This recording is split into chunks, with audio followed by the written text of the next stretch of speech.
I am Ferdinand Marcos, and I am the President of the Republic of the Philippines. I stand today on behalf of 110 million Filipinos. Hello people and hello universe. It's me again mga beswa. Shoutout sa inyo mga Marcos loyalists and supporters, sa mga Pilipino sa buong daigdig. Hello, hello. Nako guys, meron tayong very good news for everybody. Nako, anong sabi? Inauguration of the Still Asia Compostela Works, Barangay Poblacion, Compostela, Cebu, July 9, 2024. Today, nako mga kababayan. Ang ganda nito.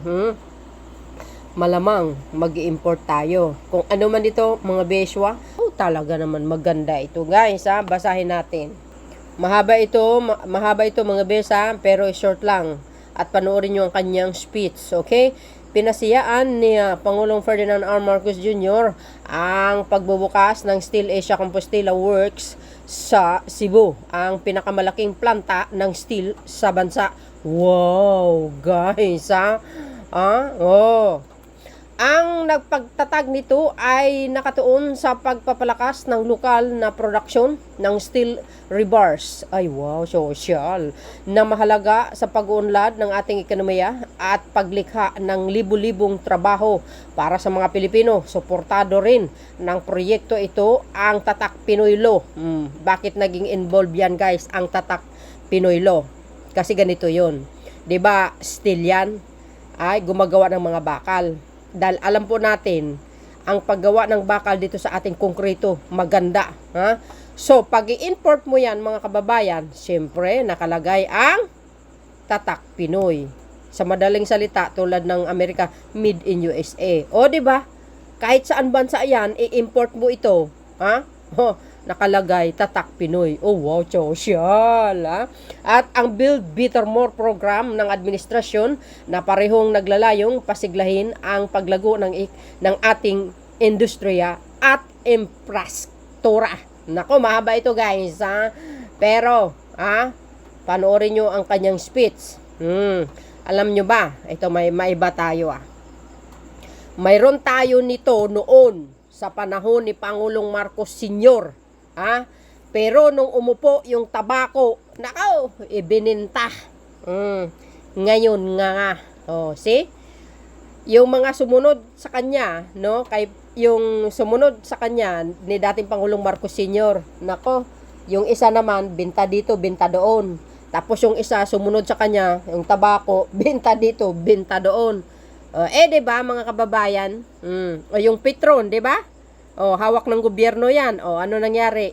Nga. Bininta. Tabakos nyo. Ganon kayo pumili. Ng pulpol na politiko. Okay. So, dahil dito, mga besa, ito, may paggawa na naman sa panahon ni Pangulong Marcos Jr. Baka mamaya, susunod na Pangulo, ibibinta na naman ito. Naloka ako, guys. But anyway, syempre, panoorin nyo ang kabuuan ng kanyang speech, mga kababayan. Naalala ko lang kasi nabasa ko kasi yun no? Yan ang legacy ni tabako, pagbibinta ng mga ari-arian ng gobyerno, ganun din yung Kurimaw. Eto na guys panoorin nyo ito mga base. Kung nakikita nyo dito guys, pinangunahan niya ang pagkakating ng ribbon. Okay? So, itong malaking paggawaan ng mga bakal, itong ang Still Asia. Aba, mga kababayan, sabi ko nga sa inyo, kakaiba ang diskarte ni Pangulong Marcos Jr. Bakit? Hindi lang po sa internasyonal ang pag-i-encourage niya sa malalaking kumpanya or mga billionaire na mga businessman sa buong mundo na ini-encourage niya mag-invest sa Pilipinas. Pati rin guys ang lokal. Ika nga dito sa atin. Ayan, si Mr. Yao. Isa sa mga CEO guys ng CEO ng Still Asia. Bilyonaryo yan. Di ba? Ayan naman talaga ang gusto ni Pangulong Marcos Jr. Alam nyo bang yung pag-i-encourage niya sa mga bilyonaryo, yung mga oligarko na sinasabi nila na mayayaman sa bansa natin, ay talaga naman kinakaibigan niya, ini-encourage niya na magtayo ng mga business nila dito sa iba't ibang lugar nang sa ganun guys, ha? Maglilikha ng maraming trabaho sa ating mga kababayan na jobless na kagagaling sa pandemya. Maraming nagsara na kumpanya. Kaya ito naman ang Pangulo na ito, gumawa ng kaparaanan. Ayan, ha? Marami na naman ang magkakaroon ng trabaho dyan sa pagbukas ng Steel Asia. Naku, thousand of job, mga bes, ang naghihintay dyan. At ito si Pangulong Marcos Jr., pinangunahan niya sa pagbubukas mismo itong Steel Asia na ito. Ito ang gusto ko kay Pangulong Marcos Jr.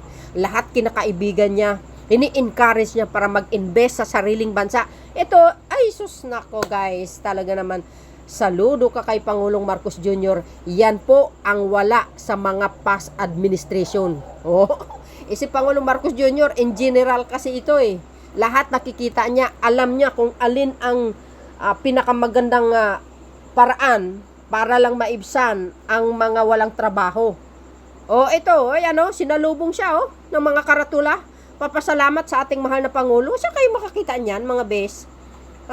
At siyempre, maraming salamat din kay Mr. Yao. Isa sa mga CEO ng Steel Asia. Ang laki guys, ng papel ni Pangulong Marcos dito sa Steel Asia na ito. Mapakinggan nyo yung sinabi ni Mr. Yao na pinasalamatan niya si Pangulong Marcos Jr. Talagang, alam nyo, saludo talaga tayo kay Pangulong Marcos Jr. Sabi ko nga, sayang ang galing na ito kung 6 years lang Sana ma-extend, no? So, dahil dito guys, panoorin natin ang kanyang speech at ang, ang pagpabubukas ng itong malaking steel na ito. Mga bes, mayroong branch ito sa Batangas ba? Correct me if I'm wrong. Nakaw, talaga naman, pinakamalaking planta ito guys sa buong Pilipinas. Baka isa sa mga malaki ito sa buong Asia. Di kayo naloka. Kaya sabi ko, sayang yung pinagawa ni dating Pangulong Marcos Sr. Actually, nabanggit ni Pangulong Marcos Jr. Kaso lang guys, binenta sa private sector. Di ba? Ay, di ba? Saan kayo makakita niyan?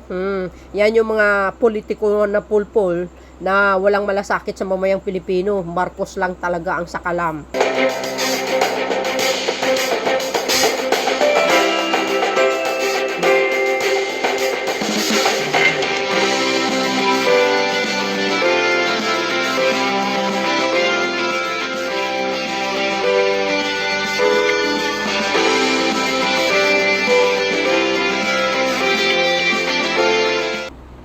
Shout out sa mga Marcos loyalists and supporters. Siyempre, lahat tayo masaya mga kababayan dahil ito, tingnan nyo, si Pangulong Marcos ang magbubukas. Pipindutin niya yan. Wow! Congratulations sa ating lahat. Yay! See? The Steel Asia Compostela plant is now in operation. Wow! Mabuhay ang Steel Asia! Wow, More galing! importantly, the buzzer sound stands for Steel Asia's continued commitment to raising the bar in reliability, Wow. management, and technology. Wow. Steel Asia's Compostela plant is the newest, largest, and most modern steel mill here in Compostela, Cebu, Wow, laki. with a production capacity of over 1 million tons of rebar annually. Oh my It gosh. is the latest addition to Steel Asia's 7 steel mills across the country. Oh my God. And today's inauguration symbolizes the company's legacy and continuing faith in the Filipino people. Mabuhay ang Presidente, mabuhay ang Steel Asia. Wow, ang laki, ang dami guys, ang magagawa nito pala. Nako, malamang mag-i-import tayo guys Ay, grabe Ay, wow, galing. Yan yung bakal Oh. Ay, wow, grabe, bes. Ayan, umandar na mga kababayan. Ay, wow. Ayan, congratulations sa mga taga Cebu. Wow guys, oh, umandar na si Pangulong Marcos Jr. ang nagbukas. Ay, maganda ito mga kababayan. Talaga naman nakaka-proud bilang isang Pilipino. May ganitong klaseng pangulo na wala na lang ginawa kundi mag-i-encourage sa mga bilyonaryo na magtayo ng business. Tingnan nyo guys kung paano nila pinasasalamatan si Pangulong Marcos Jr. Sabi ko sa inyo, kakaiba itong pangulo na ito. Ha? Total package ang utak nito guys eh. Wow. Tingnan nyo naman. Look at that. Yan oh. Natural guys, ano yan? Di kalidad ang gawa nila yan. Pag sinabi mong steel, oh wow guys oh. Ay, ang tindi nito. Ang ganda. OMG. You know?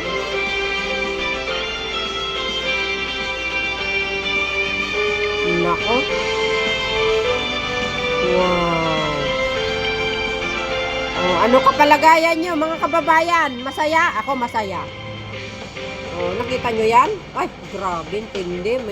Mga best, $1 billion yan ang halaga. Tingnan nyo naman yan mga kababayan. Ay, mapasanaol ka lang talaga dito sa Pangulong Marcos Jr. Lahat na lang ng mga bilyonaryo talagang ini-encourage niya mga kababayan na mag-invest sa sariling bansa natin. Yan, isa na yan si Mr. Yao. Oh. It's such a privilege that our President has led us in this milestone event for the Philippine steel industry. Wow, galing. But the mission of building a Philippine steel industry is unfinished. The Compostela mill is only the first of a series of 6 new mills in Steel Asia's 5-year steel industry development plan. The goal is to build steel self-reliance, replace import dependence, and preserve value and jobs here in the Philippines. There is still much to do. Look above you and see the 10,000 tons Wow. of steel columns, beams, and trusses. Galing. These are all called sections. Wow.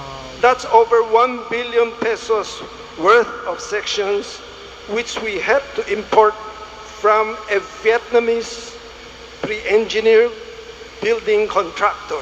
Wow, galing. We had to choose a foreign contractor because local firms are not competitive, because sections are not yet produced in the Philippines.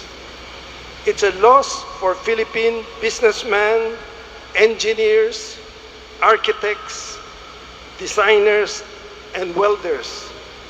All the added value went to Vietnam.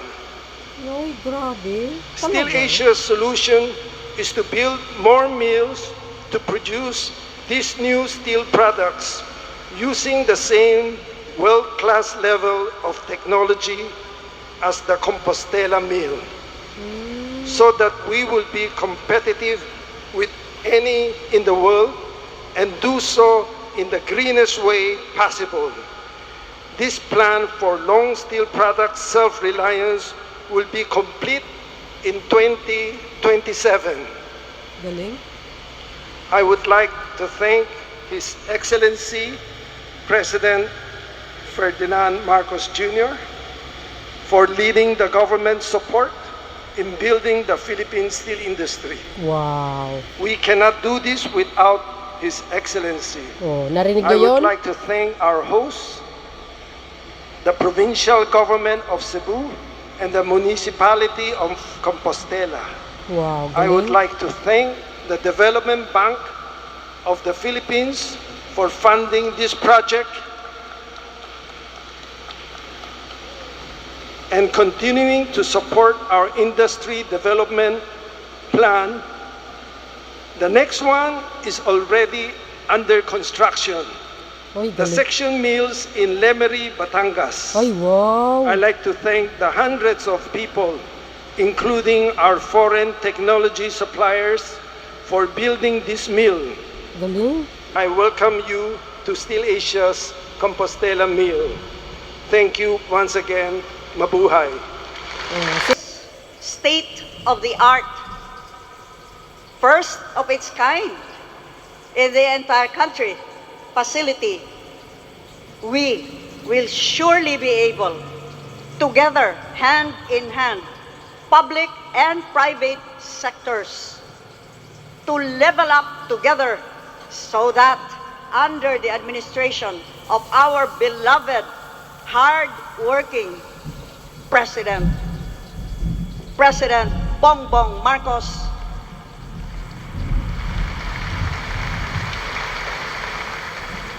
together, Wow. sama-sama tayo mag-level up at sama-sama tayo to achieve greatness for Cebu, to achieve greatness for our beloved Philippines. Wow. Daghan kaayong salamat. Maayong hapon. Just whispering in the ear of our good governor that she is always too kind to me and flattering to me.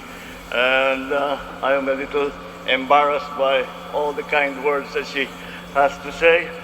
I have only the same to say to you, Madam Governor. Thank you very, very much. Governor Gwen Garcia of the province of Cebu. Ang ating mga bagong napasok dito sa napakagandang planta ninyo, the new workers who will be the ones operating this very modern and high-tech plant. Apparently, it is a state-of-the-art technology that we are using, and that is precisely the kind of things that we will be doing. It just goes to show that the Filipino worker is equal to any worker anywhere in the world at anything. Ladies and gentlemen, good afternoon. I am excited to join everyone here for the inauguration of the Steel Asia Manufacturing Corporation's newest rebar mill, the Compostela Works. There is so much to be excited about. Steel is the backbone of many industries. Many industries depend on steel for their further development. In 1979, my father launched a strategic plan to develop 11 major industrial projects. This included copper, phosphate, petrochem, and steel, amongst others. Economic and political challenges have derailed our dreams of fully developing the steel industry. But today we mark an important milestone in our goal of building and reviving our steel industry as we inaugurate Steel Asia's Compostela Works. Once the Compostela Works becomes fully operational, it will have an annual production capacity of 1 million tons of rebar, making it the country's largest steel plant. Wow. What is even more exciting is that this is just one of Steel Asia's projects over the next 3 years, aimed at developing a strong Philippine steel industry that no longer relies on importation to meet our steel requirements. These projects align perfectly with the recently signed Tatak Pinoy Law, a law which aims to reduce our country's import dependence and to be a mother industry to the manufacturing sector. Apart from that, it also supports this administration's flagship Build Better More program that seeks to spur industrial growth and infrastructure development. We must thank Steel Asia Manufacturing Corporation for bringing this state-of-the-art steel plant to fruition, and more importantly, for bringing meaningful employment to the 300 personnel in this plant. This does not yet include the 1,500 jobs that it will generate in the local community. Wow. For nearly 6 decades, you have been a formidable player in our country's steel industry. Over 70% of all infrastructure, housing, power, industrial, and other office developments in the country use Steel Asia rebar. It signifies your indispensable role in our socio-economic transformation. With Steel Asia's increased manufacturing capacity of 3 million tons annually, it will also solidify our position in the global market. I would like to temper, however, this celebration that we are enjoying today with an important note that the government and private sector has to do more to develop the industry further. At present, the Philippines is the only member state in ASEAN without its own integrated steel mill. Thus, there is limited production of certain steel products as the country still imports basic raw materials. The Compostela Works is one step forward in building a more sustainable and highly linked steel industry. To support our social and economic growth, I encourage everyone to work with us in addressing the remaining supply chain gaps in the steel industry. I invite all stakeholders to pursue more investments aimed at reducing, if not eliminating, the limited raw materials situation. We certainly recognize that much needs to be done towards achieving a reliable supply chain that will give birth to a new and integrated manufacturing industry. So I call on the Department of Trade and Industry, as lead, along with the Department of Energy and other agencies and stakeholders, to resolve the industry's concerns regarding high power and logistics costs, which make up the bulk of its production plant's inputs. So I look forward to the formulation and submission of a concrete and feasible plan to improve our steel trade balance over the next years. In consultation with industry players, I urge the DTI to update the iron and steel roadmap to ensure its continued stability and relevance amidst domestic and global challenges and trends. Let this inauguration attest to this administration's unwavering commitment to invest in our people, in our nation, and our future. By localizing the production of basic steel products, we contribute to the generation of more inclusive and sustainable opportunities, the diversification of our steel industry, and the stability of our economy. Ladies and gentlemen, we are now in the era of a bagong Pilipinas, a nation full of high hopes, an economy that promises a bright future, and the people driven by the burning passion to excel, to succeed. Just like steel, we Filipinos are innately strong, resilient, and indomitable. So let us work together for a more globally competitive, prosperous, innovative, and empowered bagong Pilipinas. Mabuhay ang industriyang Pilipino, mabuhay ang bagong Pilipinas. Maraming salamat po at magandang hapon po sa inyong lahat. Steel is a very important building materials, especially in support of the Build Better More infrastructure program of the current administration under President Ferdinand Marcos Jr.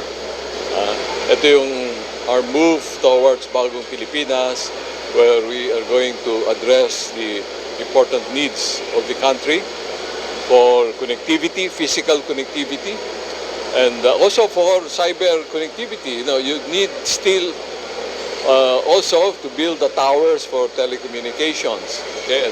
To build houses, to build factories. Well, this particular plant that was inaugurated today produces an important material for construction. This is the rebar, which is going to be used for road building, for construction of houses and high-rise buildings. And this is an important support to the program of our government to stimulate the economy.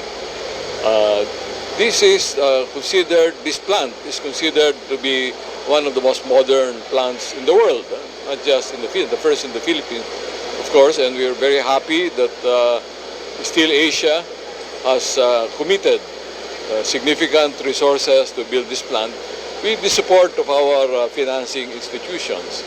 And DTI is here also providing support to this particular project because we know its significance in the economy and particularly in the development of our infrastructure projects. Well, steel will create a lot of jobs, definitely, because as an example, we don't own a single truck, but we use thousands of trucks. So we outsource a lot of activities. Finally, government is involved because if you look at the successful developed countries like Korea, Taiwan, Japan, it has always been government that started. In fact, our former president, Ferdinand Marcos, wanted to have a steel industry, and it was government initiated. Yeah.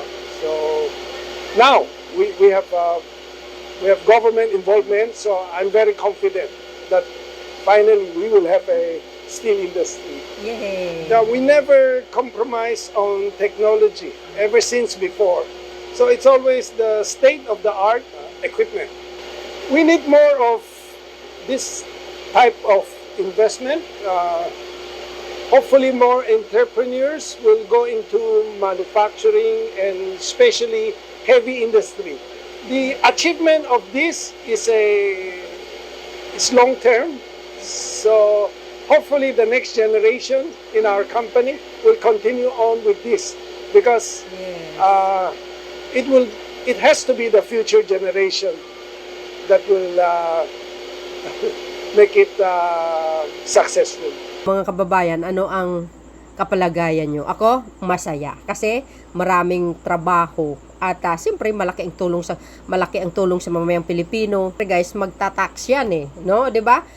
Tumulong sa mga kababayan natin, may trabaho sila sa kanilang pamilya. Aba, kumpleto Ricardo. Ganon kagaling si Pangulong Marcos Jr. Yung diskarte niya ay wala yan sa mga ibang pangulo, kahit sa buong mundo. See you again guys on my next upload video. Bye bye bye and babus. God bless Philippines. And thank you kay Mr. Yao.